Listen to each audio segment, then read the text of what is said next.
दोस्तों नमस्कार। आप सभी का स्वागत है ड्रीम जुडिशरी क्लासेस इंदौर में। जैसा कि हमने आपको बोला है कि हम आपको छत्तीसगढ़ की तैयारी करवाएंगे, या तो रिकॉर्डेड लेक्चर के माध्यम से या लाइव क्लासेस के माध्यम से। तो आज सोमवार के दिन से 5 तारीख को हम आपका छत्तीसगढ़ का क्रैश कोर्स लॉन्च करने जा रहे हैं। तो छत्तीसगढ़ के क्रैश कोर्स में क्या खास बात है कि आपको अपनी बैरेक्ट के अलावा एक बैरेक्ट और प्रदान की जाएगी ड्रीम जुडिशरी इंदौर की ओर से। कैसे की जाएगी? जो मैं आपको पढ़ाऊंगा वो पूरा चार्ट मेथड पे रहेगा। पूरे चार्ट में आपको रहेगा एक एक प्री का क्वेश्चन आप लोगों को अपनी आंखों से अलग दिखेगा कि हाँ, यहाँ से प्री बन सकता है, यहाँ से प्री बन सकता है। तो इसी के साथ हम आपको नोट्स भी प्रोवाइड कराएंगे। यदि आप नोट्स लेने में इच्छुक रहेंगे तो हम आपको नोट्स भी दिलाएंगे इसके, और बाकायदा हैंड रिटन नोट्स मंगाएंगे आपके लिए। ये हैंड रिटन नोट्स आप जो मैं चार्ट यहाँ बनाऊंगा वो चार्ट आपको दिए भी जाएंगे हार्ड कॉपी। तो चलिए इसी के साथ शुरुआत करते हैं छत्तीसगढ़ सिविल जज के क्रैश कोर्स की। तो जो हमारा छत्तीसगढ़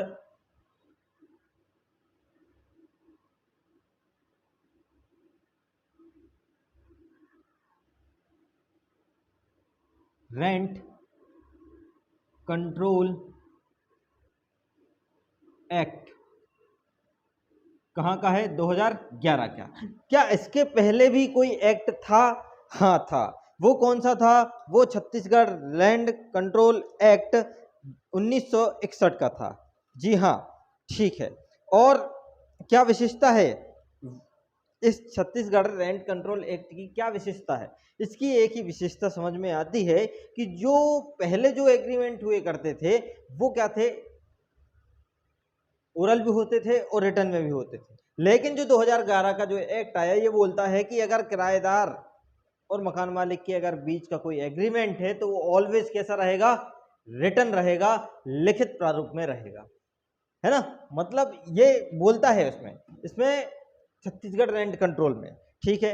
एक्ट नंबर की अगर बात कर ली जाए तो एक्ट नंबर कितना है? ये एक्ट नंबर 19 है। ये पूरा प्री आपको समझ में आना चाहिए। और एक खास बात, एक्ट नंबर 19 और 2012 ये याद रखना। उसमें लिखा है, आपकी बैरेक्ट यदि आप खोलोगे तो उसमें यही चीज लिखी है कि एक्ट नंबर 19 सन 2012। और ये 2012 जो कब अमेंड हुआ था? 6/11/2012 को पब्लिश हुआ था। कब? 6/11/2012। क्लियर? ये वाला पूरा है। मतलब 11 का एक्ट आया और 12 को क्या हुआ? पब्लिश हुआ। क्लियर हुआ इतना? चलिए आगे बढ़ते हैं। अब इसमें जो बात करते हैं कि भैया पहले जो प्रेसिडेंट है अपने, और एक है गवर्नर। दिख रहा है आप लोगों को? दिखना चाहिए। प्रेसिडेंट और गवर्नर। प्रेसिडेंट 5 अक्टूबर को 2012 को क्या इनकी अनुमति प्रदान हुई, और राज्यपाल की कब हुई अपनी? गवर्नर की कब हुई? वो हुई थी 23 मई 2011 को। क्लियर? और पब्लिश कब हुआ? ये पब्लिश हुआ 6 अक्टूबर 6 नवंबर 2012। क्लियर? देख लीजिए आप लोग कि राष्ट्रपति की जो कंसेंट मिली वो 5 अक्टूबर 2012 को मिली। राज्यपाल की जो कंसेंट मिली वो 23 मई 2011 को मिली। और जो पब्लिश हुआ छत्तीसगढ़ में वो कब से पब्लिश हुआ? मतलब इन्फोर्सेबल कब हुआ? वो 6 नवंबर 2012 को इन्फोर्सेबल हुआ। ठीक है। क्या ऑब्जेक्ट है छत्तीसगढ़ रेंट कंट्रोल एक्ट का? तो ऑब्जेक्ट पे अगर बात कर लें कि क्या ऑब्जेक्ट निकल के आता है, तो 2 ऑब्जेक्ट हैं। पहला ऑब्जेक्ट और दूसरा ऑब्जेक्ट। पहले ऑब्जेक्ट का अगर मैं बोलूं कि पहला ऑब्जेक्ट क्या है, तो आप अपनी बैरेक्ट में देखिए, adjudication matter relation to rent by tribunal. मतलब क्या? ट्रिब्यूनल की ड्यूटी के जो ट्रिब्यूनल है क्या करेगा? Adjudication matter and relation. और रिलेशन किन किन के बीच? एडजुडिकेशन जो मैटर है, अधिकारिता क्षेत्र का मैटर है, और रिलेशन किन किन के बीच है? अपना टेनेंट और लैंडलॉर्ड के बीच के रिलेशन को क्या करना? रेंट जो इनका एडजुडिकेशन मैटर है रिलेशन टू रेंट को लेके, चाहे वो टेनेंट हो और चाहे वो लैंडलॉर्ड हो, उन दोनों के बीच का अगर रेंट को लेके कोई मैटर है, डिस्प्यूट क्रिएट हुआ है, तो उसका क्या करना? निर्धारण करना ट्रिब्यूनल के माध्यम से। ये इसका क्या क्या है? ऑब्जेक्ट है। दूसरा ऑब्जेक्ट क्या है? Promote leasing for accommodation by bona fide interest and landlord and tenant. मतलब सीधी सीधी बात क्या बोल रहा है कि संतुलन बनाए रखना, किराएदारों के हितों का संतुलन बनाए रखना और मकान मालिक के हितों का संतुलन बनाए रखना है। ठीक है, मतलब क्या है, प्रमोट लीजिंग ऑफ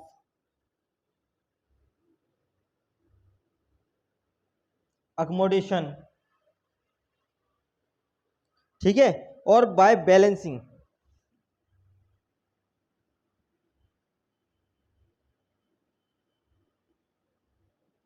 इंटरेस्ट, चाहे वो लैंडलॉर्ड हो और या टेनेंट हो। ठीक है, तो ये दो ऑब्जेक्ट निकल के आते हैं। तो अगर आपसे क्लियर, अगर कहीं से भी प्री आपका निकलता है तो यहाँ से निकलता है कि 2011 का एक्ट है, एक्ट नंबर 19 से पब्लिश हुआ था 6/11/2012 को। प्रेसिडेंट की कंसेंट मिली थी 5 अक्टूबर 2012 को। गवर्नर की कंसेंट मिली है आपको, गवर्नर ने जो अनुमति दी है वो 23 मई 2011 को दी है। पब्लिश कब हुआ था? 6 नवंबर 2012 को हुआ।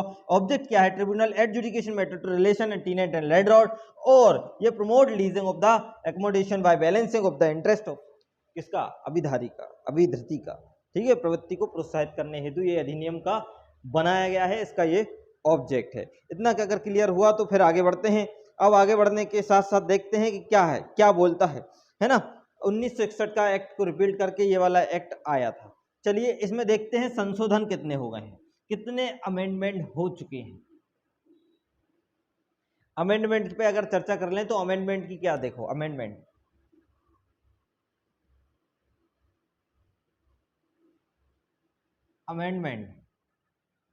कितने हुए हैं, देखिए आइए बात करते हैं। तो आपको ये ट्रिक से याद कराएंगे 3 और 4। ठीक है, कैसे याद कराएंगे, ट्रिक से देखेंगे। पहले 2021 का ही देख लें, रिसेंटली का। फिर दूसरा देख लें 2014 का, 2016 का, और कहाँ का एक और आया 2016 का। खास बात क्या है इसकी 2021 वाले की? 2021 वाले का जो एक्ट नंबर है वो कितना है? 6, और पब्लिश कब हुआ? वो भी 21 में ही हुआ है। तो कोई दिक्कत की बात है नहीं कि इसमें क्या हुआ। डेट अगर आपसे पूछे तो डेट 10 मार्च याद रखिएगा कि 10 मार्च 2021 को क्या हुआ है, वो पब्लिश हुआ एक्ट नंबर 6। ठीक है, 2014 का अगर आपसे पूछा जाए तो एक्ट नंबर कितना है? एक्ट नंबर इसका 3 है, और 2015 में क्या हुआ है, ये पब्लिश हुआ है। 2015 में क्या हुआ? पब्लिश। अगर डेट आपसे पूछी जाए तो 7 जनवरी पब्लिश हुआ, 7 जनवरी 2015 को। अभी आपको ट्रिक से भी ये याद कराने की कोशिश करूंगा मैं। ठीक है, 2016 का अगर देखा जाए तो एक्ट नंबर कितना है? 35 है, और 2016 को ही क्या हुआ था, ये लागू हुआ था। अगर डेट आपसे अगर पूछी जाए तो वो डेट है आपकी 20 जनवरी। ठीक है, मतलब कंफ्यूज नहीं होना है, आपको याद होना ही चाहिए। ठीक है, और 2016 की अगर बात करें कि 2016 में और क्या आया था, तो वही आया था कि एक्ट नंबर कितना है? 35 है। एक्ट नंबर 35 है, 2016 को ही क्या हुआ था? इन्फोर्स हुआ था। लेकिन थोड़ी सी क्या हो गई, डेट चेंज हो गई। वो डेट है 16/12 मतलब दिसंबर। 2 संशोधन हुए थे 16 में। ठीक है, पूछ सकता है कितने संशोधन हुए हैं इसी एक्ट में? 2 संशोधन हो चुके, एक 16 को हुआ। अब ये देखो 21 वाला मैटर कैसे याद कर सकते हैं अपन, कि जो 21 है तो 21 का तो 21 याद रहना चाहिए आपको, कि जो 21 में आया वो 21 में इन्फोर्सिबल हुआ। ठीक है, लेकिन जो 14 में आया तो एक बढ़ा के अपन काम कर सकते हैं उसका कितना, और डेट अगर याद रखनी है तो 14 का क्या कर देना, आधा, तो 7 हो सकता है आपको याद, है ना। ये वाली चीज होती है। अब 5 और 3 8 हो सकते हैं यदि आपको 16 याद आ गया। ठीक है, तो 5 और 3 8 अपन क्या कर सकते हैं, इसको याद कर सकते हैं। ठीक है, इस तरीके से आप बना सकते हो कि 16 दूनी 32 हो गए और 2 34 हो गए, तो एक आपको याद आ सकता है। फिर इस टाइप से अगर कोशिश की जाए तो बना सकते हैं। तो आप अगर आपके पास कोई अच्छी सी ट्रिक हो तो आप मुझे भी बता सकते हैं। ठीक है, लेकिन मैंने तो ऐसे ही याद किया और मुझे याद हो भी गए हैं। ठीक है, तो ये पूरे अमेंडमेंट है। इसमें से प्री पक्का है कि एक ना एक प्री का क्वेश्चन आपका बन सकता है कि कितने अमेंडमेंट हुए हैं, या आपसे पूछ सकता है कि 2014 का। और छत्तीसगढ़ पे विश्वास मत करिएगा, छत्तीसगढ़ ईयर भी पूछ सकता है, सन भी पूछ सकता है, एक्ट नंबर भी पूछ सकता है, इन्फोर्सिबल डेट भी पूछ सकता है, एनएक्टमेंट डेट भी पूछ सकता है। उसको जो मन में आएगा वो पूछेगा, क्योंकि प्रीवियस ईयर का एग्जाम देख के लगता है ऐसा कि वो पूछ सकता है। और छोटे छोटे एक्टों पे, ज़्यादा छोटी छोटी चीज़ों पे बारीकी से ध्यान दीजिएगा, ठीक है। अब इसमें जो कब बना था, कौन से गणराज्य में बना था, तो वो गणराज्य का नाम है 62वां वर्ष। 62 वर्ष का जो लेजिस्लेशन ने क्या किया था, इस पर स्वीकृति दे दी थी, लेजिस्लेशन द्वारा गठन किया गया था। और जो अपना एमपी का है वो 14वें वर्ष का है, ठीक है। इस तरीके से अगर आपको याद रखना है तो रख सकते हैं आप, ठीक है। आ जाइए सेक्शन फर्स्ट, आप भी खोल लीजिए, सेक्शन फर्स्ट पढ़ने की कोशिश करते हैं। क्या नाम है, ये शॉर्ट टाइटल एक्सटेंड और कमिटमेंट के बारे में बात करता है। शॉर्ट टाइटल एक्सटेंड और कमिटमेंट के बारे में, तो शॉर्ट टाइटल एक्सटेंड और कमिटमेंट, तो इसका शॉर्ट टाइटल क्या है आप पढ़िए। इसका शॉर्ट टाइटल लिखा है, क्या लिखा है, छत्तीसगढ़ रेंट कंट्रोल एक्ट 2011। मतलब अगर सेक्शन फर्स्ट पे अगर बात कर ली जाए तो शॉर्ट टाइटल क्या लिखा है, ये जो है ये ऊपर ज्यों का त्यों है, ये शॉर्ट टाइटल है छत्तीसगढ़ रेंट कंट्रोल एक्ट 2011, ठीक है। दूसरा विस्तार और प्रारंभ के बारे में बात करता है। तो प्रारंभ कब है, अगर देखें कमिटमेंट 6 वही 6 नवंबर 2012 को क्या हो गया था पब्लिश, तो वहां से प्रारंभ हुआ, ठीक है। अब विस्तार अगर देखें तो विस्तार को अगर आप देखें, एक्सटेंड के बारे में बात कर रहा है ये कि एक्सटेंड कहाँ कहाँ तक है। तो एक्सटेंड को समझने के लिए हमें समझना पड़ेगा दो चीज़। एक तो पहले कहाँ कहाँ अप्लाई होगा और नॉट एप्लीकेबल, कहाँ एप्लीकेबल हो सकता है, कहाँ एप्लीकेबल नहीं हो सकता है। तो एप्लीकेबल के बारे में क्या क्या चीज़ें बोली गई हैं आप अपनी वेयर एक्ट में देखिएगा। एप्लीकेबल म्युनिसिपल एरिया जो डिस्ट्रिक्ट हेडक्वार्टर के रूप में राज्य में समावेश है, तो कहाँ है, पहला म्युनिसिपल एरिया में।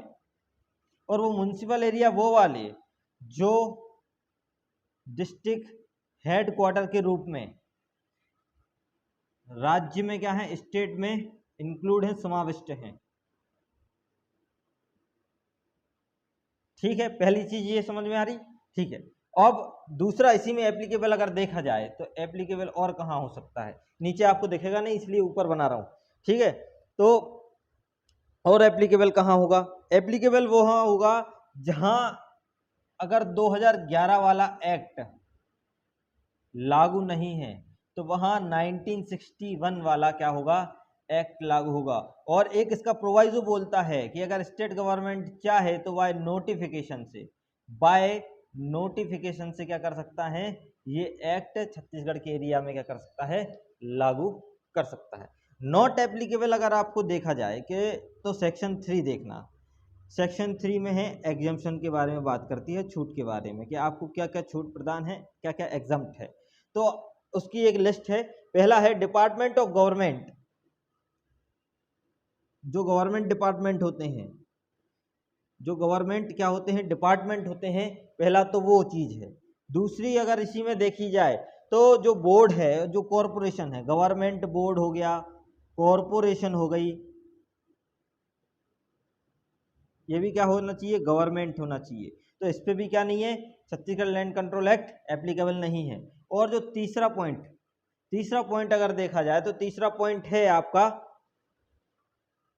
कि जो जनसेवा के लिए यूज किए गए हैं, पब्लिक वेलफेयर के लिए जो यूज किए जाने वाले गवर्नमेंट ऑफिस वगैरह हैं, उन पे भी क्या नहीं होगा, जो एप्लीकेबल नहीं होगा। जैसे जनसेवा लिखा होगा, जनसेवा केंद्र वगैरह बनाए जाते हैं, बिल्डिंग वगैरह, है ना, तो उसके नीचे लिखा है कि any building of category of building जो पब्लिक इंटरेस्ट के लिए बाय नोटिफिकेशन स्टेट गवर्नमेंट क्या कर देती है,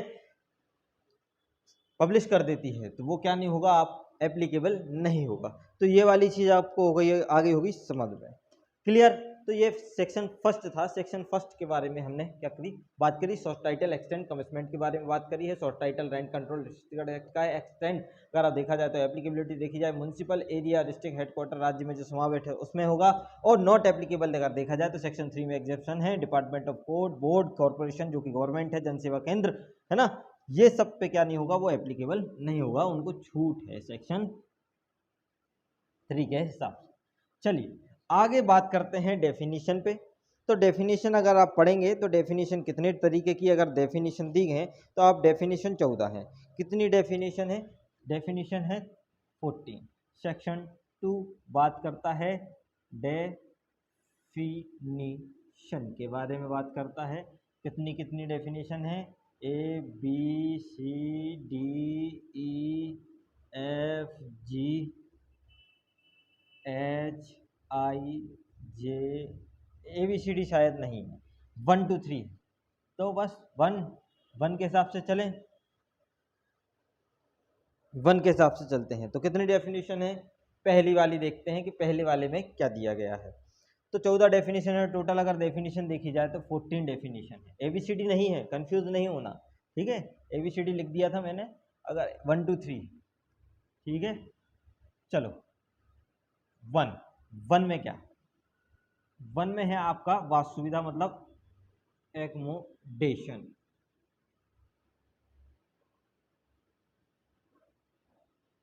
वास सुविधा के बारे में बोला गया है। वास सुविधा क्या समझते हैं आप? वास सुविधा से मतलब जहां रहने की क्या है, प्लेस हो, वो वास सुविधा होता है। जहां बिजनेस करने के लिए ऐसा पेश दिया जाए वो वास सुविधा होता है।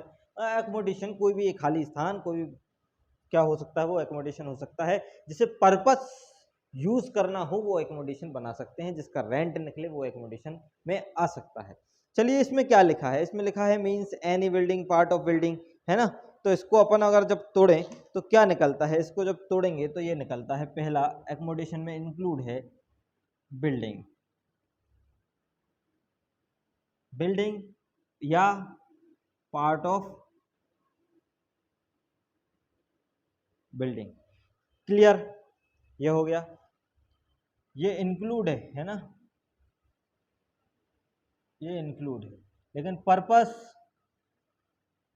दो तरीके के हो सकते हैं।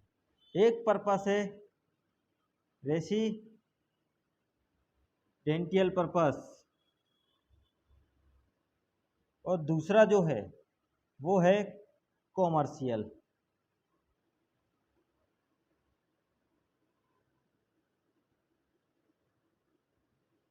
मतलब नॉन रेसिडेंशियल।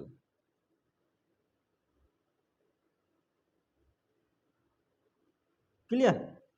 दो पर्पस है, कॉमर्शियल पर्पस और रेसिडेंशियल पर्पस। अब इसके अलावा क्या क्या इंक्लूड है? दो पर्पस के लिए एकोमोडेशन का यूज हो सकता है। इंक्लूड क्या है? ओपन सरफेस, खुला स्थान, सरफेस जिसे बोला जाता है खुला स्थान। दूसरा क्या इंक्लूड है इसमें? सीढ़ी,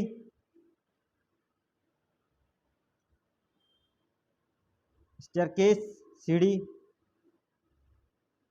तीसरा क्या इंक्लूड है? तीसरा है आपका गैरेज। चौथा क्या इंक्लूड है आपका?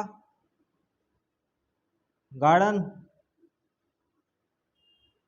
पांचवा क्या इंक्लूड है? एनिमिटीज।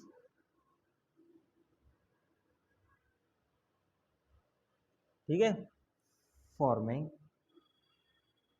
Part of the agreement. और जो एग्रीमेंट का पार्ट है वो सब एनिमिटीज, ठीक है, तो वो क्या है? इंक्लूड रहेंगी आपकी। और इसमें ऑल फैसिलिटीज लिखा है, याद रखना कि जो फैसिलिटीज एग्रीमेंट में लिखी हैं वही फैसिलिटीज आपको दी जाएंगी, और अदरवाइज अन्य फैसिलिटीज नहीं दी जाएगी। जैसे लिखा रहता है ना, furniture with furniture, without furniture, है ना। तो अगर विदाउट फर्नीचर है तो एग्रीमेंट में अगर लिखा होना चाहिए कि विदाउट फर्नीचर है, ठीक है। आप मांगो यार सर टीवी तो है नहीं, सर कूलर तो है नहीं, सर फ्रिज तो है नहीं, तो भैया आपको एकोमोडेशन उसने प्लेस दिया है आपको यूज करने के लिए, और ऑल फैसिलिटीज जैसे बिजली, पानी, ये सब आवश्यक चीजें होती हैं वो दे सकता है। अब आप टीवी फ्रिज कूलर मांगो तो ये नहीं। हाँ, अगर एग्रीमेंट में लिखा है तो आपको क्या कर सकता है, वो दे सकता है। तो ये वाली बात हो गई अकोमोडेशन की। क्लियर, आगे बढ़े। ये पूरी आपकी ब्रेकिंग है पूरी सेक्शन की, आप एज इट इज भी याद कर सकते हो। एकोमोडेशन क्या होता है? एकोमोडेशन इंक्लूड है building, part of building. Purpose क्या है? Residential purpose. Commercial purpose include क्या है? Open surface, CD, garbage, garden, amenities of framing of the agreement part, all facilities. Clear, आगे बढ़ते हैं। दूसरा अगर देखा जाए तो दूसरा क्या है? दूसरे में एग्रीमेंट बोला गया है क्या? हाँ, इसका एक एक्सेप्शन है। किसका? सेक्शन फर्स्ट के ए का, मतलब ये 2 के 1 का एक एक्सेप्शन है। एक्सेप्शन ये है कि ऐसी भूमि इंक्लूड नहीं होगी, ऐसा कोई लैंड नहीं आएगा जो कृषि प्रयोजन के लिए, कृषि प्रयोजन मतलब एग्रीकल्चरल पर्पस के लिए यूज किया जाता है, वो अकोमोडेशन में नहीं आएगा। मतलब कृषि प्रयोजन की जो भूमि है वो इसमें नहीं आती, एमपी अकोमोडेशन में नहीं आती। कृषि प्रयोजन के लिए भूमि है वो अकोमोडेशन में नहीं आती। ठीक है, ये एक्सेप्शन वेरी आईएमपी है आपके प्री के पर्पस से। कि प्री में पूछा जा सकता है कि आपको 4 ऑप्शन दिए जाएंगे कि बिल्डिंग, पार्ट ऑफ बिल्डिंग, खुला सरफेस, ऑल एमिनिटीज, है ना, और गार्डन, गैरेज, इसके साथ कृषि भूमि भी आ गया। तो आपको ऑप्शन में लगाना कि इसमें से क्या नहीं आता एमपी अकोमोडेशन में, छत्तीसगढ़ अकोमोडेशन में, तो आपको कृषि प्रयोजन लगाना है। एमपी बार बार आ रहा है क्योंकि बार बार एमपी क्योंकि एमपी से है तो एमपी बार बार आ रहा है। चलिए, दूसरा एग्रीमेंट। एग्रीमेंट क्या है? क्या समझते हो आप एग्रीमेंट से? बहुत सी चीजों के एग्रीमेंट होते हैं। जब आप खैर बहुत सी चीजों के एग्रीमेंट होते हैं, तो हमें समझना है किराएदार और मकान मालिक का एग्रीमेंट, क्योंकि एक प्रूफ होता है एग्रीमेंट कि ये भैया हमारे यहाँ रहते हैं। आजकल पुलिस वेरिफिकेशन भी होता है, आधार कार्ड की कॉपी मंगाते हैं, पुलिस वेरिफिकेशन भी होता है। और एग्रीमेंट तो क्या होगा, कंपलसरी हो गया आजकल। और छत्तीसगढ़ में अगर हो तो एग्रीमेंट तो कराना ही पड़ेगा, क्योंकि उसने बोला ही है कि भैया ऑलवेज रिटर्न, कि हमें तो लिखित में चाहिए कि आप हमारे किराएदार हो, आप हमारे मकान मालिक हो। ये सब चीज़ें एग्रीमेंट के थ्रू होती है। एग्रीमेंट कैसा होता है? Always return. अगर इससे यही पूछा जाएगा तो यही होगा, ऑलवेज रिटर्न लिखित होना चाहिए।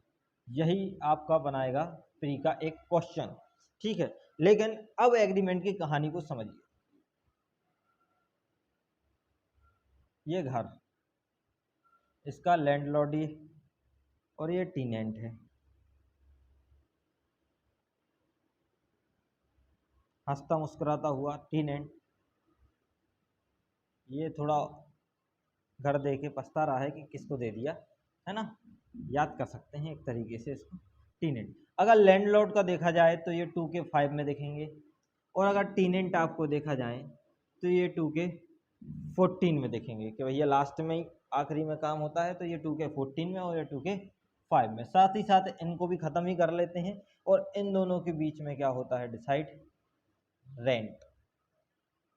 ठीक है, और इन दोनों के इस रेंट को लेके क्या होता है? डिस्प्यूट एराइज होता है। पूरी कहानी कुछ इसी तरीके से आपकी चलती है। चलिए, और इसी टीनेंट को एक दिन बोला जाता है हैबिचुअल डिफॉल्टर। इसी टीनेंट, अब ये क्यों बोला जाता है? जब हम इसका पढ़ेंगे 2 का 4, तो 2 के 4 में हमें बताएगा कि भैया हम हैबिचुअल डिफॉल्टर कब घोषित किए जाएंगे, है ना। चलिए, ये कहानी अब हम स्टार्ट करने जा रहे हैं। तो आप लोग एक काम करिए, इसको इसको अपन डिफरेंस दिखते हैं इसके, है ना। इसके डिफरेंस अगर देखें तो कैसा होगा, एक तरीके लिख लीजिए आप लैंडलॉर्ड, और एक तरफ आएगा अपना भाई साहब टीनेंट। इन दोनों के डिफरेंस पे हम क्या करते हैं? चर्चा करते हैं। ये 2 के क्या में है? 5 में। ये 2 के क्या है? 14 में आपको दिया गया है। चलिए, इसकी ये डेफिनेशन इसकी अगर पढ़ें तो क्या लिखता है? पहली चीज तो ये है एनी अकोमोडेशन जिसका किराया ये क्या कर सकता है? रेंट ले सकता है, वो क्या होता है? लैंडलॉर्ड हो सकता है। और एनी अकोमोडेशन जिसका रेंट ये दे सकता है, ये गिव करेगा, ये टेक करेगा। है ना, ये देगा ये लेगा, ठीक है। तो जिसका किराया दे दे तो ये टेनेंट बन जाएगा, जिसका किराया दे लेने का हकदार है वो क्या हो जाएगा, लैंडलॉर्ड बन जाएगा। अब क्या होता है, रेंट को रिसीव लेते कैसे हैं, यही तो पूरी इसमें बताया गया है कि क्या क्या इसमें जो लैंग्वेज यूज की गई है। आइए देखते हैं क्या है। रिसीविंग इंटाइटल टू रिसीव, पहली चीज तो वो स्वयं रिसीव करे, हिमसेल्फ रिसीव,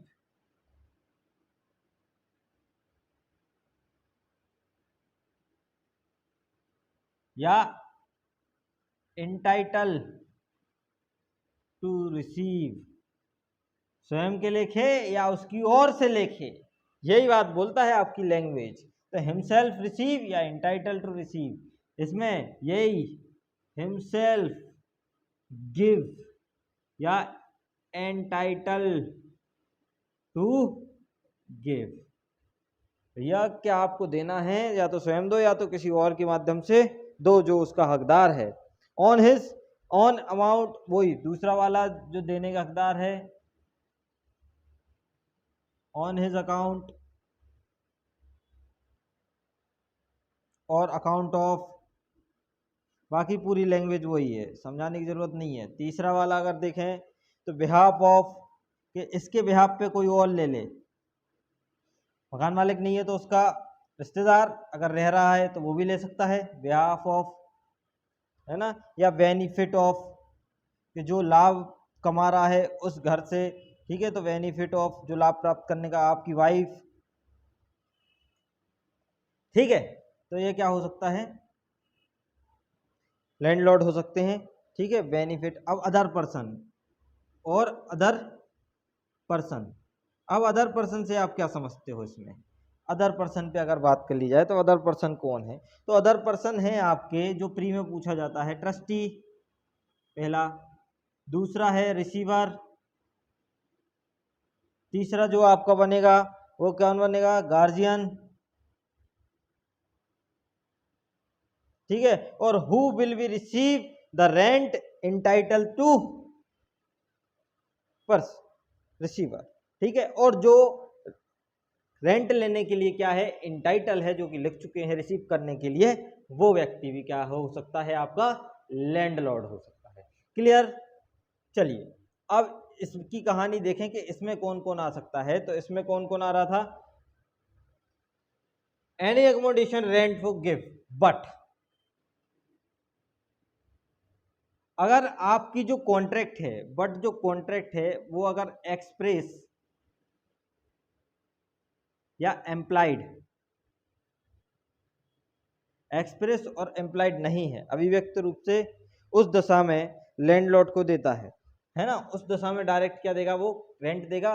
बट जो कॉन्ट्रैक्ट है वो एक्सप्रेस और एम्प्लाइड नहीं है, सिर्फ अकेला आपका क्या है, एग्रीमेंट बनाया गया है, वो लिखित रूप में है, ठीक है। तो वो देने के लिए क्या हो जाएगा, आपको बाध्य हो जाएगा रेंट देने के लिए उस दशा में, ठीक है। तो लैंडलॉर्ड को वो क्या देगा, रेंट दे सकता है। बट इंक्लूड क्या क्या है इसमें, इंक्लूड देखेंगे तो इंक्लूड क्या है, आफ्टर, पहला जो इंक्लूड है, अगर आफ्टर टर्मिनेटिंग, जो इसमें वर्ड लिखा है आपने, आफ्टर टर्मिनेटिंग पोजीशन, क्या हो जाता, पोजीशन यदि टर्मिनेट हो जाने के बाद, पोजीशन का पर्यावसन, टीनेंसी का, हाँ पोजीशन या टीनेंसी का क्या हो जाने के बाद, पर्यावसन हो जाने के बाद,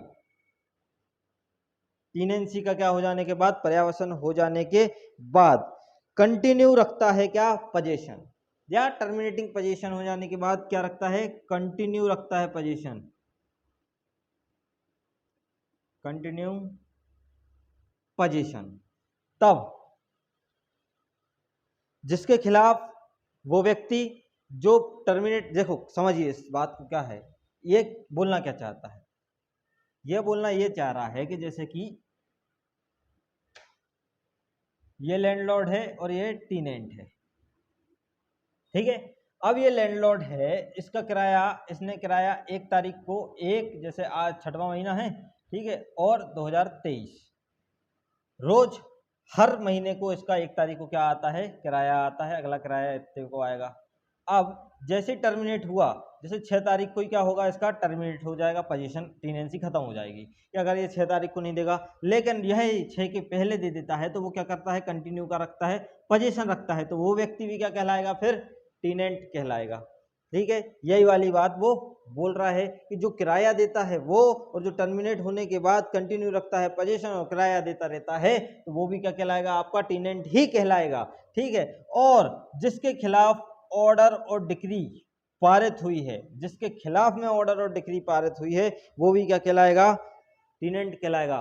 किस बिहाफ पे ऑर्डर और डिक्री पारित हुई है, पर्पस मतलब एविक्शन के ग्राउंड पे, कि आपको निकाल दिया गया था, किराया नहीं दिया गया, तो आप तो टीनेंट कहलाओगे। अब टीनेंट का मतलब ये नहीं है कि आप किराया दे रहे हो तो ही टीनेंट हो, यदि आप किराया नहीं भी दे रहे हो और उस पर कंटिन्यू पोजीशन बनाए रखे हो तो भी आप क्या हो, टीनेंट ही हो। इसका कहने का मतलब ये है। और आपके खिलाफ यदि ऑर्डर और डिक्री पारित भी की गई है और आप क्या करते हो, एविक्शन का ग्राउंड ला के केस लड़ते हो और आपके खिलाफ केस आ जाता है, मतलब लैंडलॉर्ड जीत जाता है, तब भी आपसे पैसा वसूल करने का वो हकदार रहता है, तो आप उस कंडीशन में क्या माने जाओगे, टीनेंट माने जाओगे। क्लियर बात, आगे बढ़ते हैं, क्लियर हो गया है।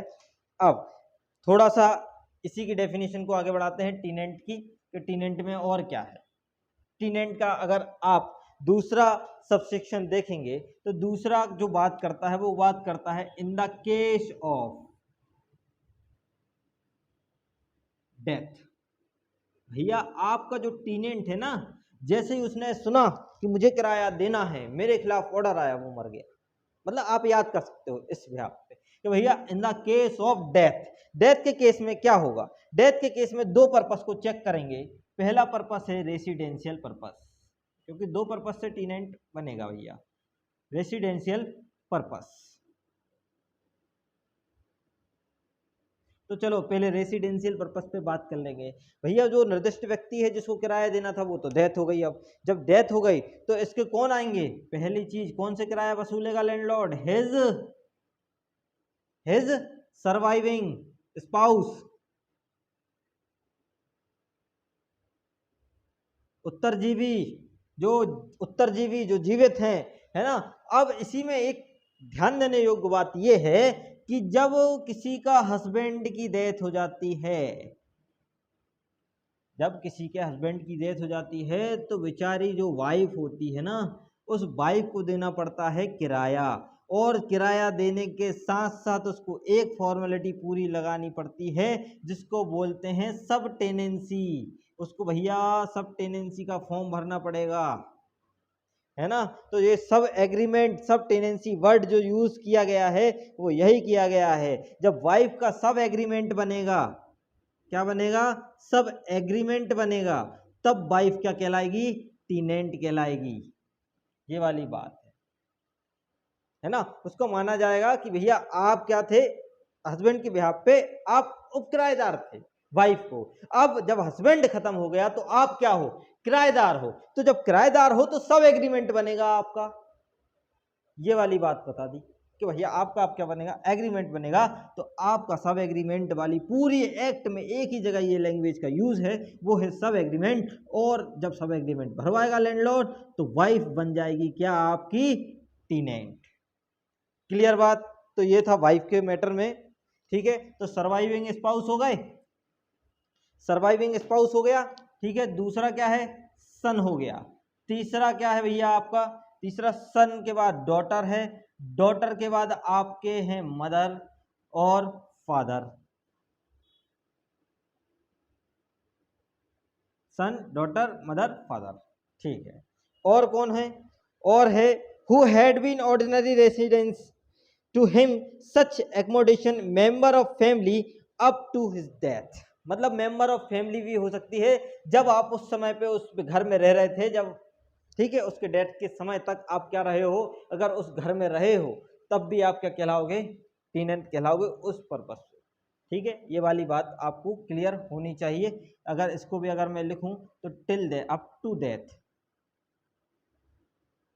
यदि आप मेंबर ऑफ फैमिली बनकर अगर रहे हो, मेंबर ऑफ फैमिली, तो वो देखो एमपी अकोमोडेशन में अगर मेंबर ऑफ फैमिली की जो बात करी गई है तो उसमें माता पिता, पितामह पितामही, मातामह मातामही, ठीक है, पुत्र का, भाई का पुत्र भी हो जाता है, चाचा की पत्नी भी हो जाती है, चाचा भी हो जाते हैं, ठीक है, बहुत सारी चीज़ें हैं, पोता भी हो जाता है, ग्रैंड सन, है ना, एक्सेप्शनल केस में आते हैं कि उसमें बताया गया है ना। तो ये सब चीज़ें उसमें अपने एमपी वाले में बताइए, लेकिन छत्तीसगढ़ वाले में तो ये सीधा बता दिया, मेंबर ऑफ फैमिली जो उस डेथ के टाइम तक का रहे हैं उस घर में, तो वो भी क्या कहलाएंगे, टीनेंट कहलाएंगे। दूसरा जो पर्पस है वो कौन सा, कॉमर्शियल या नॉन रेसिडेंस।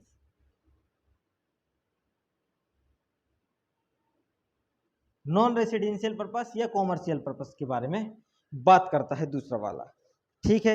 ये कैसा करता है, इसमें कौन कौन आएंगे, इसमें आएंगे अपने वही सर्वाइवल, सर्वाइविंग स्पाउस, या दुकान पे पत्नी बैठती थी, ठीक है, दुकान पे बच्चे बैठते थे, तो वो क्या है, सर्वाइविंग स्पाउस हैं।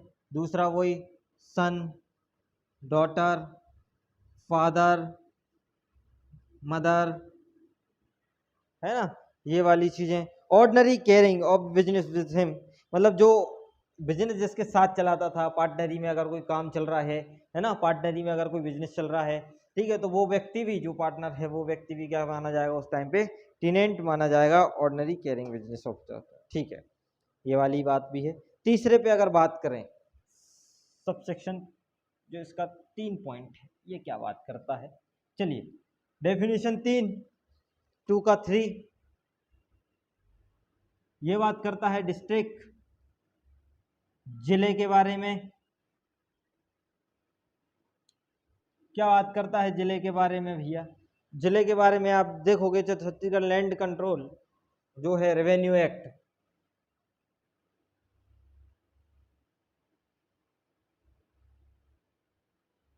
Land revenue act, land revenue act कहाँ का था, 1959, ठीक है। तो उसमें जो बताया गया है जिला, वही जिला कहाँ माना गया है, यहाँ छत्तीसगढ़ रेंट कंट्रोल एक्ट में माना गया है। तो कुछ याद करने की जरूरत नहीं है, प्री में आया तो साफ साफ आपको दिख जाएगा कि हाँ लैंड रेवेन्यू एक्ट 1959 से आप लगा सकते हो। चलिए इसका जो मोस्ट आईएमपी है विजुअल, यहाँ से बहुत क्वेश्चन बनेंगे। डिफॉल्टर, अब इतने नाम से तो आप समझ जाओगे कि ये भैया जानबूझ के क्या नहीं देता है, किराया नहीं देता। अगर इसको याद करना है, इसकी लैंग्वेज को याद करना है, क्योंकि प्री पर्पस से आता है, तो ऐसा बना लो, कौन हो सकता है, हु, ठीक है, कौन हो सकता है, तो भैया वो व्यक्ति होगा जो 12 महीने 12 मंथ के भीतर, अंडर दिस 12 मंथ, 3 या 3 से अधिक, 3 या 3 मोर देन 3, क्या नहीं देता है, रेंट नहीं देता है। 3 या 3 से ज्यादा बार क्या नहीं करता है, रेंट नहीं देता है, डिफॉल्ट करता है उस ओकेजन पर, ठीक है। फेल टू पे full rent and all due the land Lord, है ना, तो फेल्स टू पे फुल रेंट, जितना है फुल रेंट, एंड ड्यूज, जितना भी बकाया है, ये दोनों इंपॉर्टेंट है। क्या पूछा जाएगा कि हैबिचुअल डिफॉल्टर कौन होता है, 3 या 3 से अधिक बार पूरा रेंट नहीं देता, या जो ड्यू है वो नहीं देता। अब ऐसा हो सकता है कि 3 या 3 से अधिक 3 महीने हो गए, ठीक है, तो वो बोलता है 2 महीने का ले लो, 1 महीने का नहीं। अरे ऐसा कैसे, आप 3 बार डिफॉल्ट कर चुके हो, अब भले आप 1 महीने का दे दो मुझे, है ना, लेकिन 3 तो आपके गिने गए ना, कि 3 बार से ज्यादा आपने क्या नहीं दिया है, किराया नहीं दिया, तब भी आप हैबिचुअल डिफॉल्टर की श्रेणी में आओगे। इसलिए इसमें बोला है रेंट या ऑल ड्यूज, जितने भी आपके बकाया हैं वो भी आपको क्या बना देंगे, हैबिचुअल डिफॉल्टर बना देंगे, ठीक है। ड्यू डेट ऑफ अकॉर्डेशन ऑफ एग्रीमेंट, ठीक है, ये वाली बात हो गई। आगे बढ़े, ठीक है, चलिए आगे बढ़ते हैं। 2 के 5 पे बात कर लेते हैं कि 2 का 5 क्या बोलता है। 2 का 5 समझ में आ रहा है ना, अगर समझ में ना आए तो आप मुझसे पर्सनली मेरे ऑफिस पे आके पूछ लेना।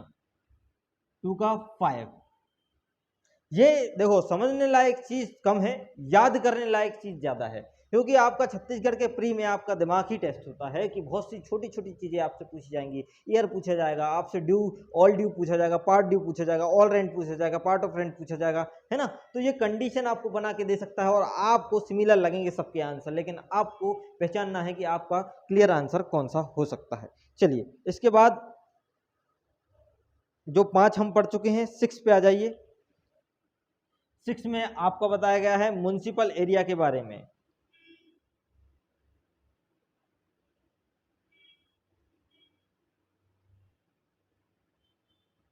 म्युनिसिपल एरियाज के बारे में बताया गया है।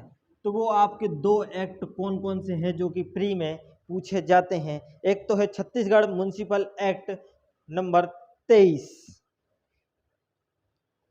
ठीक है, देखिए एक बार क्या लिखा है, नगर पालिका और नगर पंचायत क्षेत्र, जैसे कि दो है क्षेत्र, कौन कौन से हैं म्युनिसिपल एरिया से, एक तो नगर पालिका क्षेत्र म्युनिसिपल एरिया और नगर या नगर पंचायत खुद म्युनिसिपल एरिया है, और एक है नगर पंचायत।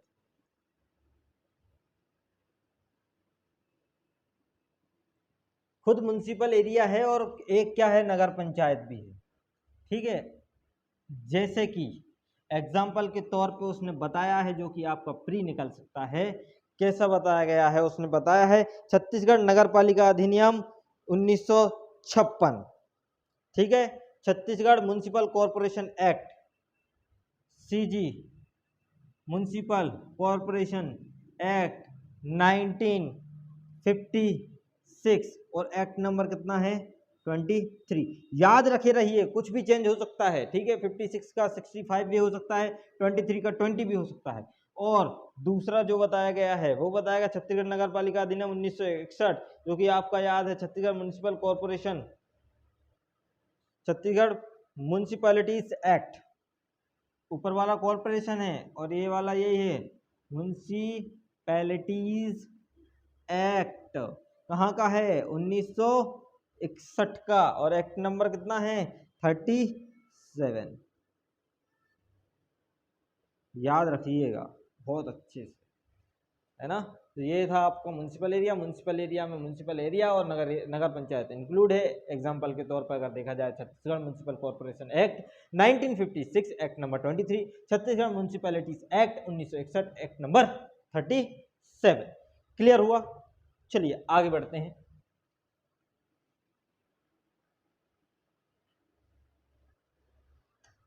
आगे बढ़ते हैं 2 के 7 पे। 2 का 7 अगर देखा जाए तो नोटिफिकेशन के बारे में बात करता है। और नोटिफिकेशन आपको पता है किसी चीज की सूचना होती है। बस इसमें इनने एक वर्ड क्या कर दिया है, इंक्लूड कर दिया है, ऑफिशियल गजेटेड बाय गवर्नमेंट।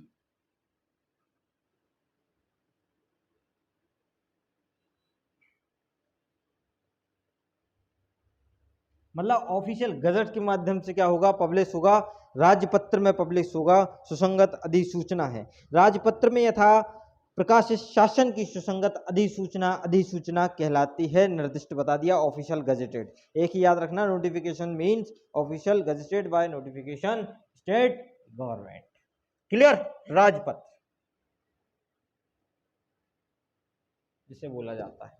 ठीक है, अब 2 के 8 पे बात कर लेते हैं। 2 के 8 में क्या है, ओल्ड एक्ट। और ओल्ड एक्ट में आपको बता चुका हूं 1961 का, उसी से बात है, छत्तीसगढ़ स्थान नियंत्रण अधिनियम 1961। इसका एक्ट नंबर ध्यान रखिएगा 41 है। इसका एक्ट नंबर कितना है, 41 है। तो ये छोटी मोटी चीज हो सकता है कि आपसे पूछ ले कि ओल्ड एक्ट का जो एक्ट नंबर है वो कितना है, तो आपको याद रखना है वो एक्ट नंबर है 41। और इसके अंतर्गत जितने भी समस्त संशोधन हैं वो भी किस में आते हैं, इंक्लूड। ओल्ड एक्ट में इंक्लूड एक तो 1961, और इसमें ऑल अमेंडमेंट जो इस टाइम पे हुए थे वो भी इसमें इंक्लूड हैं। ठीक है, याद रखिएगा, ध्यान रखिएगा, छोटी छोटी चीज़ बहुत ही इंपॉर्टेंट होती है। इसके बाद आ गए हैं हम 9 पे। 9 वाले में बात करता है आपके रेंट की। जो कि किराएदार देता है लैंडलॉर्ड को और लैंडलॉर्ड लेता है। ठीक है, रेंट से विधेयक है वास सुविधा के लिए किराएदार द्वारा भवन को दे प्रतिफल। मतलब रेंट क्या है, एक तरीके का कंसीडरेशन है। क्या है ये, कंसीडरेशन है। और कंसीडरेशन आपको अगर कॉन्ट्रैक्ट में पढ़ा होगा तो ये प्रेजेंट, पास्ट और फ्यूचर तीनों का हो सकता है, तो वो रेंट के तौर पे हो सकता है। आपने ड्यू कर दिया है तो वो पास्ट का हो जाएगा, प्रेजेंट में जो चल रहा है 1 तारीख का, और फ्यूचर का आप एडवांस देते हो तो ये भी किसका भाग हो जाएगा, रेंट का भाग हो जाएगा, क्योंकि रेंट मीन्स कंसीडरेशन बताया है, और जो कंसीडरेशन क्या है वो आपका टीनेंट किसको देता है, लैंडलॉर्ड को देता है। क्लियर बात। चलिए आगे बढ़ते हैं 10 पे। 10 में क्या है, रेंट कंट्रोलर के बारे में बात की गई है। किसके बारे में बात की गई है, रेंट कंट्रोलर। रेंट कंट्रोलर के बारे में क्या की गई है भैया, हमारी बात की गई है। ठीक है, रेंट कंट्रोलर मींस 2 के 10 पे आ गए हैं हम। Rent controller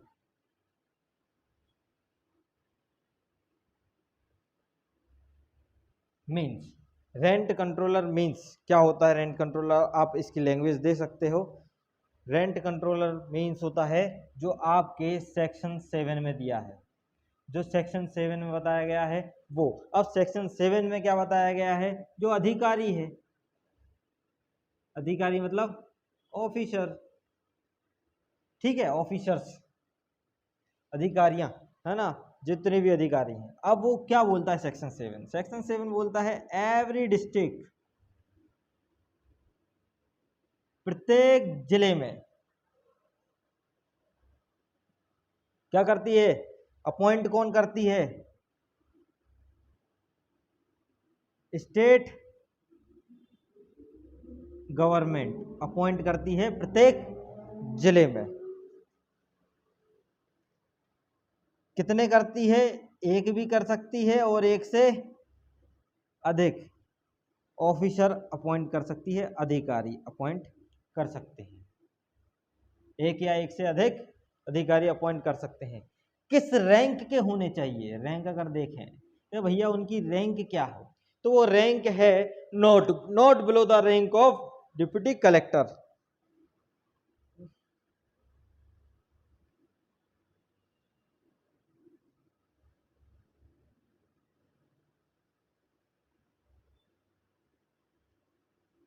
not below the rank of deputy collector अगर देखा जाए आप, ठीक है। तो आप अगर प्री निकालना चाहें ना तो ऐसे निकाल सकते हो। रेंट कंट्रोलर मींस होता है जो सेक्शन 7 में दिया है।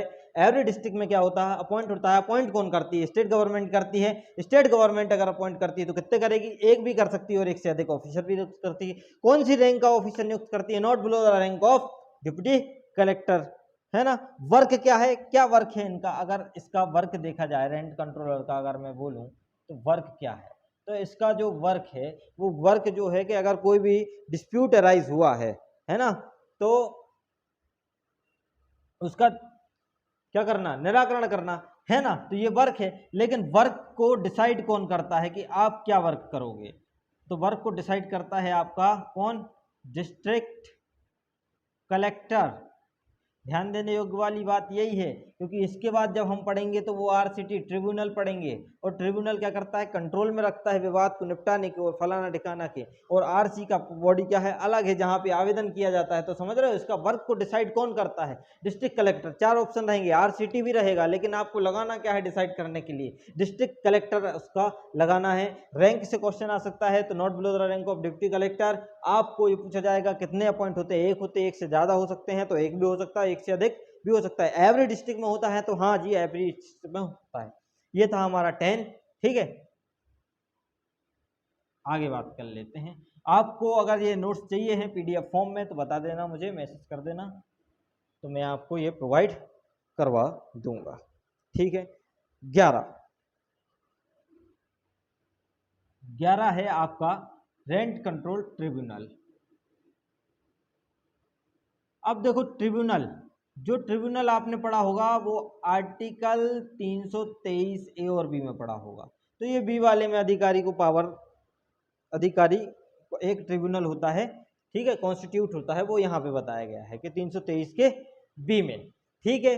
तो अब ये वही वाला चीज है, तो इस पे भी देखें कि इसका मीन्स क्या निकलता है, कि इससे विपरीत क्या है, इससे विपरीत क्या है। इससे विपरीत है body constitute under section 6,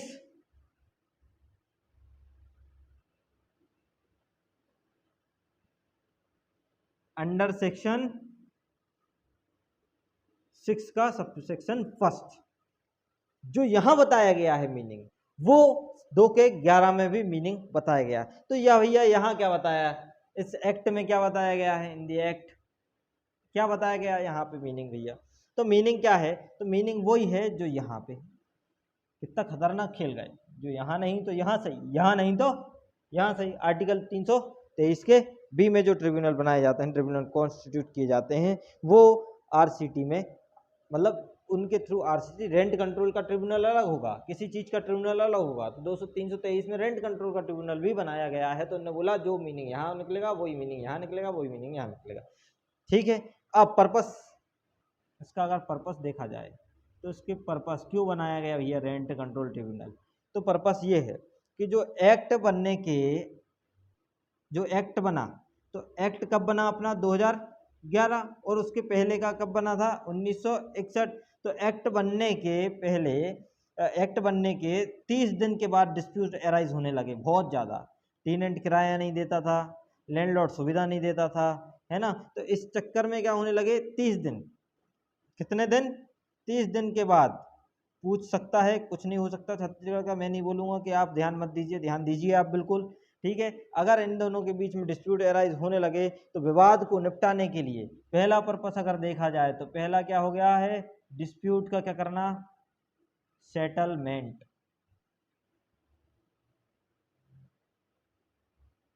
settlement. तो पहला तो यही बन गया आपका, डिस्प्यूट का सेटलमेंट करना, इसका पहला पर्पस, ठीक है। और कंट्रोल रखना, ठीक है, उनकी किराएदारी की माप तोल के ये सब चीजें कंट्रोल रखना, ये भी हो गया। वर्क क्या है, अगर इसका वर्क के बारे में अगर मैं बात करूं, जैसे हमने आरसी के वर्क के बारे में बात करी, तो इसका वर्क क्या है, इसका वर्क भी वही है, एडजुडिकेशन ऑफ, जितना भी जो अपराध होते हैं उनका निर्धारण करना, ऑफेंसेस, एडजुडिकेशन ऑफ ऑफेंसेस, अपराधों का क्या करना है, अधिकारिता डिसाइड करना है, ठीक है। न्याय निर्णयन, एडजुडिकेशन को न्याय निर्णयन बोला जाता है, कि अपराध का न्याय निर्णयन करना। ट्रायल करना, सबकी सीधी बात है, कोर्ट बोल सकते हो आप इसको कि ये कोर्ट है, क्योंकि इसकी अपील सीधी हाई कोर्ट में होती है ना। तो ये आप क्या बता सकते हो, इसको कोर्ट ही बोल सकते हो कि भैया हाँ ठीक है। और चेक करना, क्या चेक करेंगे भैया, ये राइट और लाइबिलिटी।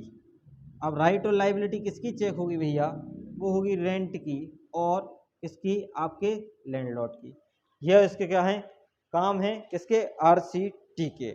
और क्या करना, कंट्रोलिंग पावर, रेगुलेशन और कंट्रोल करना, रेंट रेगुलेशन, इसका और काम क्या देखा है, रेंट को रेगुलेट करना और कंट्रोल करना। पूछा जाता है प्री में, ये सब पॉइंट आपको दिए रहेंगे, एक पॉइंट आरसी का हो सकता है आपको दे दें, ठीक है, या किसी और अदर ऑफिसर का दे दें। तो आपको क्या समझना पड़ेगा और आपको याद करना पड़ेगा। तो आइए थोड़ा सा देख लें, रेंट कंट्रोल ट्रिब्यूनल के मीनिंग क्या होता है। बॉडी कॉन्स्टिट्यूट अंडर सेक्शन 6 का first in this act, article 323 के बी में बताया गया है, ठीक है। पर्पस क्या है, पर्पस ये है कि भैया डिस्प्यूट को सेटलमेंट करना है। 2011 के 30 दिन के बाद क्या होने लगा, जैसे ही जो प्रारंभ हुआ, ठीक है, वो 2012 को पब्लिश हुआ था 6 तारीख को, उसके 30 दिन के बाद क्या हुआ, टेनेंट और लैंडलॉर्ड के भी डिस्प्यूट होने लगे, ठीक है। तो इसका वर्क क्या हुआ भैया कि कोई भी ऑफेंस अगर होता है तो उसका एडजुडिकेशन करना, उसकी ट्रायल करना और चेक करना कि उसका राइट है, उसकी लाइबिलिटी है कि नहीं, चाहे लैंडलॉर्ड हो चाहे टेनेंट हो, ठीक है। अब बात कर लेते हैं रिपील्ड एक्ट, जो कि 2 के 12 में है। 2 के 12 में क्या है, रिपील्ड एक्ट के बारे में बात की गई है। 2 का 12,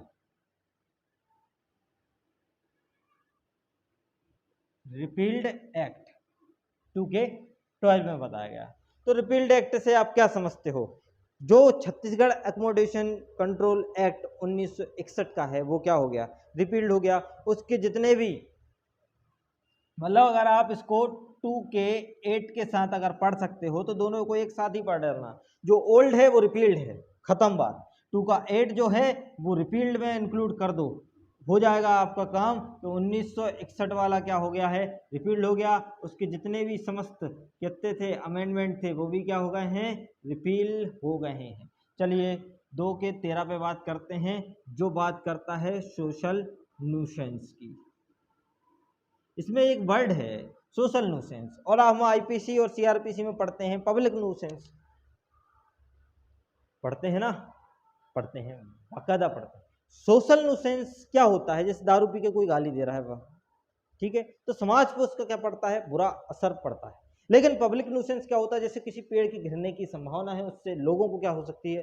क्षति हो सकती है ना? तो ये क्या हो सकता है? ये पब्लिक न्यूसेंस में आ सकता है। यहाँ पे सोशल न्यूसेंस की बात हो रही है, और जो कि शेड्यूल 4, जो पीछे आपके शेड्यूल दिए 1 2 3 4, जिसमें लैंडलॉर्ड की दायित्व और अधिकार बताए गए हैं, जिसमें टेनेंट के दायित्व और अधिकार बताए गए हैं, हम सब आगे पढ़ेंगे।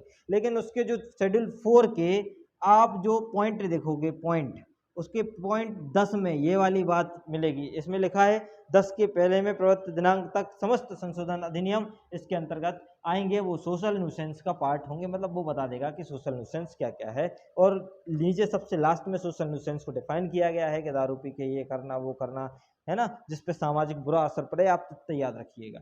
ठीक है, 2 का 14 हमने टेनेंट अच्छे से बिल्कुल एनालाइज कर लिया है, और सेक्शन जो 3 है वो भी हमने एग्जेप्शन का पार्ट पे कि इसको क्या क्या छूट मिली है, ये हमारा पूरा हो गया है।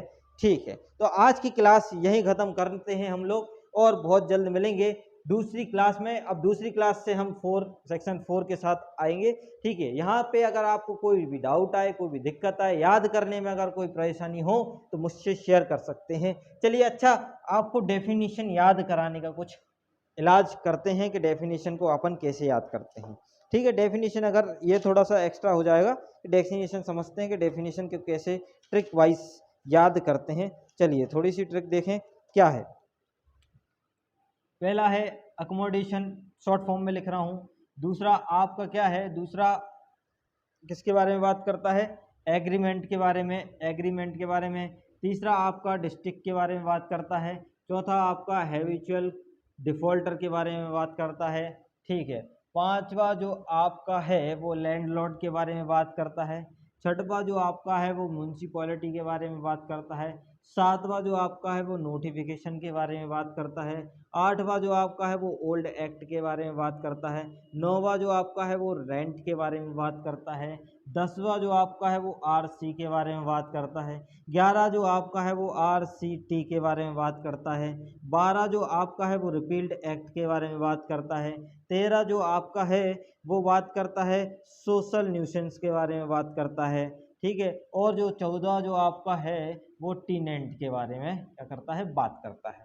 ठीक है, तो पहले क्या चाहिए? कोई भी इंसान अगर छत्तीसगढ़ में जाता है तो उसको चाहिए एक रहने का स्थान। तो पहला नंबर पे क्या आएगा? एकोमोडेशन। दूसरा नंबर, जब एकोमोडेशन के लिए जब वो राजी खुशी हो जाता है तो उसके लिए चाहिए लिखित एग्रीमेंट, क्योंकि ऑलवेज रिटर्न होना चाहिए। तो दूसरे नंबर पे क्या आएगा? एग्रीमेंट होना चाहिए। छत्तीसगढ़ क्या है? छत्तीसगढ़ एक क्या है? राज्य है। और इसमें बताया गया है कि उसके अंदर जितना भी जिला आएगा वो जिला होगा। तो इसमें जिला, कोई से जिले में आप रहने जाओगे, जैसे कि रायपुर, ठीक है, तो इसमें अगर आपको किराए से चाहिए तो वो तीसरे नंबर पे आ जाएगा, आपका डिस्ट्रिक्ट आ जाएगा। चौथे में हैबिचुअल ऑफेंडर, आप क्या करोगे? किराया जो एग्रीमेंट बनाया है, किराया नहीं दोगे तो चौथे नंबर पे आप डिफॉल्टर घोषित हो जाओगे। ठीक है, पांचवें नंबर पे लैंडलॉर्ड बार बार आपसे मांगेगा, जब आप किराया नहीं दोगे तो पांचवें नंबर पे आपसे मांगेगा। छठवें नंबर पे म्यूनसिपल एरिया में आप मकान ले सकते हो किराए से, तो छठवें नंबर पे म्यूनसिपल एरिया हो सकता है। साथ में वो पूरे आप किराया नहीं देके हैबिचुअल ऑफेंडर हो गया तो वो क्या कर देगा? म्यूनसिपल एरिया के साथ साथ ऐसे एरिया में भी क्या कर देगा? नोटिफिकेशन जारी कर देगा कि भैया ये पर्सन क्या है? हैबिचुअल डिफॉल्टर है। तो 7वें में हैबिचुअल डिफॉल्टर आपको घोषित कर देंगे। 8वें में ओल्ड एक्ट में भी जाकर, जो रिपील्ड हो चुका है, उसमें भी जाके आपको क्या कर देंगे? घोषित कर देंगे। तो आप हैबिचुअल डिफॉल्टर हो। और 8 में सबसे अच्छी ट्रिक कि एक गोला बनाइए तो ओल्ड याद हो जाएगा और एक और बना लीजिए तो 8 याद हो जाएगा, मतलब 8 में ओल्ड एक्ट है। ठीक है, रेंट 9 से याद रख लेना, नो रेंट, वो बार बार बना कर रहा है, हैबिचुअल डिफॉल्टर आपने घोषित कर दिया है तो 9 में वो बोल रहा है नो रेंट, मैं रेंट नहीं दूंगा, तो 9 से आप क्या कर सकते हो, रेंट याद रख सकते हो, नो रेंट। ठीक है, आरसी में शिकायत हो गई कि भैया अब 10 बस थक गए हैं, अब आरसी में क्या करेंगे, हम आवेदन करेंगे। ठीक है, ट्रिब्यूनल में उसकी ट्रायल चलने लगेगी तो 11 आपको याद होगा, आरसी में शिकायत के बाद ये याद हो सकता है। उसके बाद रिपील्ड एक्ट, जो कि बहुत अच्छी ट्रिक है कि अगर 8 और 12 आप साथ में याद रखोगे। ये तो ध्यान देने वाली बात है, ये आपका प्री का क्वेश्चन है क्योंकि सोशल न्यूसेंस वर्ड का यूज एक ही जगह हुआ है, वो शेड्यूल 4 के 10 में हुआ है। और टीनेंट आप लास्ट में क्या बन जाओगे, टीनेंट बन जाओगे अगर आप बार बार किराया देते रहोगे। ठीक है, सब सेट है, आपको याद भी हो गया होगा, तो डेफिनेशन हमने पूरी कवर कर ली। चलिए इसी के साथ मिलते हैं अगली क्लास में। नमस्कार, शुक्रिया, धन्यवाद, मुलाकात करते हैं ड्रीम जुडिशरी इंदौर के साथ।